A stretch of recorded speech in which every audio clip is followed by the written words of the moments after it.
আজকে কিন্তু ঝিঙের একটা রেসিপি তৈরি করব, যেটা আমার দিদিমা তৈরি করতো। দিদিমা এত সুন্দর এই ঝিঙের রান্নাটা করতো, মুখে লেগে থাকতো।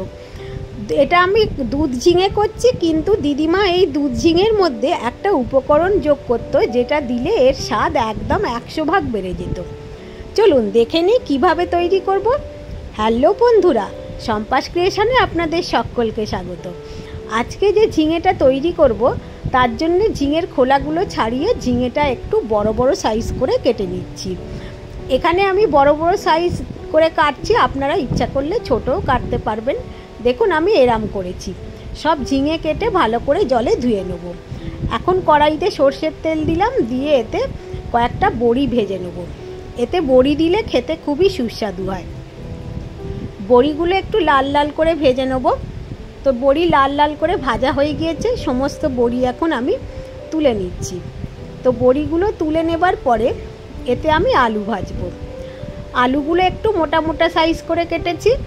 তো এবারে আলুগুলোকে ভালো করে তেলের মধ্যে একটু লাল লাল করে ভেজে নেব। এখন হাই ফ্লেমেই আমি আলুগুলো ভাজছি। তো আলুটা একটু ভালো করে নেড়ে চেড়ে ভেজে নেব। ভাজা হয়ে গেলে আলু আমি তুলে নেব।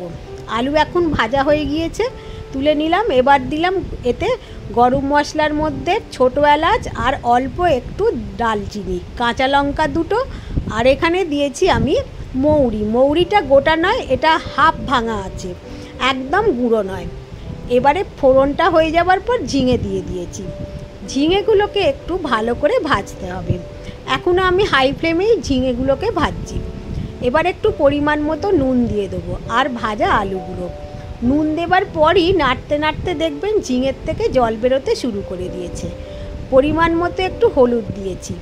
এখন একটা নেড়ে নিচ্ছি ভালো করে, মানে একটু ভেজে নিচ্ছি সব সবজিগুলো একসাথে। এবারে আমি এতে দিয়ে দেবো দুধ।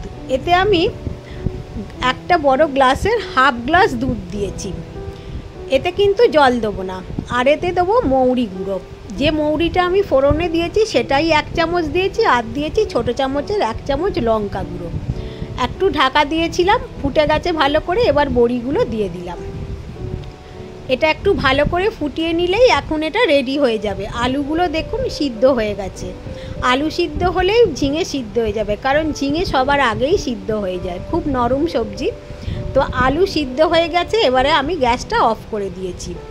এখন আমি একটা কাঁচা আম নিয়েছি।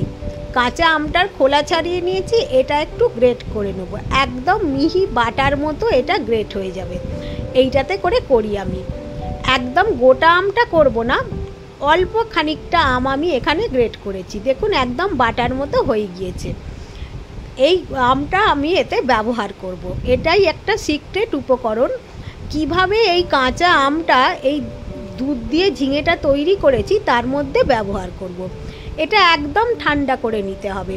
যে ঝিঙের আমি তরকারিটা করেছি, এটা এখন একদম ঠান্ডা হয়ে গিয়েছে। আমি এটাকে এখন সার্ভ করে দিচ্ছি। এবার আমের মধ্যে যে আমটা গ্রেট করেছি তাতে একটু নুন মেখে নিলাম স্বাদটা আসার জন্য। আমের মধ্যে একটু নুন মেখে নিয়েছি। আঙুল দিয়ে দেখে নিতে হবে যে তরকারিটা একদম ঠান্ডা হয়েছে কি, কারণ এটা দুধ দিয়ে তৈরি করেছি আর আমটা একদম টক। এবার আমি 1 চামচ ওই আমের যে গ্রেট করেছিলাম সেই আমটা এতে মিশিয়ে দিলাম। এটা এত অপূর্ব খেতে হবে এই কাঁচা আমটা এতে মিশিয়ে দেবার জন্যে। দেখবেন একবার এইভাবে তৈরি করে খেয়ে খুবই ভালো লাগবে। দিদিমা এইভাবেই তৈরি করতো আর খুব ভালো লাগতো খেতে গরমকালে। তখনই একটু টক টক হবে যখন আমটা দেবেন। বন্ধুরা, আপনাদের যদি এই রেসিপিটি আমার পছন্দ হয়, ভালো লাগে, আমার চ্যানেলটিকে অবশ্যই সাবস্ক্রাইব করার অনুরোধ করব। একটা লাইক আর কমেন্ট করে দিলে খুব ভালো লাগবে। বেল আইকনটা প্রেস করে রাখলে আমার আপলোড করা সমস্ত ভিডিও নোটিফিকেশান আপনারা পেয়ে যাবেন।